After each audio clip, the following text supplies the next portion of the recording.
ભરૂચ જિલ્લા કોંગ્રેસની આજે મળેલી કારોબારીમાં સોનિયા ગાંધીના સલાહકાર અહેમદ પટેલે ખાસ હાજરી આપી હતી।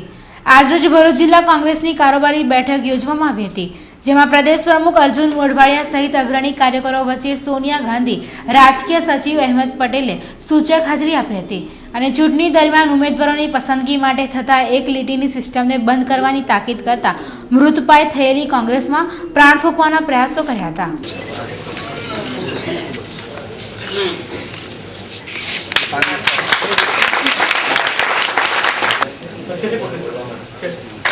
ચોક્કસપણે વિશ્વાસ કે એમના 2 દિવસની મુલાકાત પછી જે રીતે લોકોને કાર્યકરોને કોંગ્રેસના આગેવાનોને સાંભળ્યા છે, કાર્યકર્તાઓને સાંભળ્યા છે, એમાંથી ચોક્કસપણે સંગઠનને મજબૂતી મળશે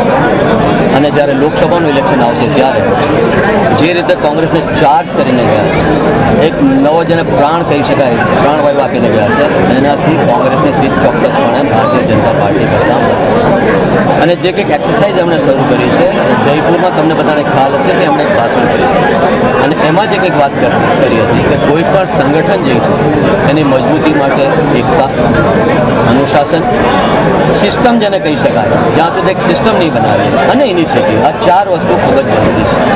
એના ભાગરૂપે જ આ એક એક્સરસાઇઝ શરૂ છે। આજે અહીંયા હું જિલ્લા કોંગ્રેસની કારોબારની સમિતિમાં જે ઉપસ્થિત રહ્યો છું શહેરના જિલ્લાની, એ પણ એઆઈસીસીના એક આદેશ અનુસાર અહીંયા ઉપસ્થિત રહ્યો છે અને મારો અનુભવ એ છે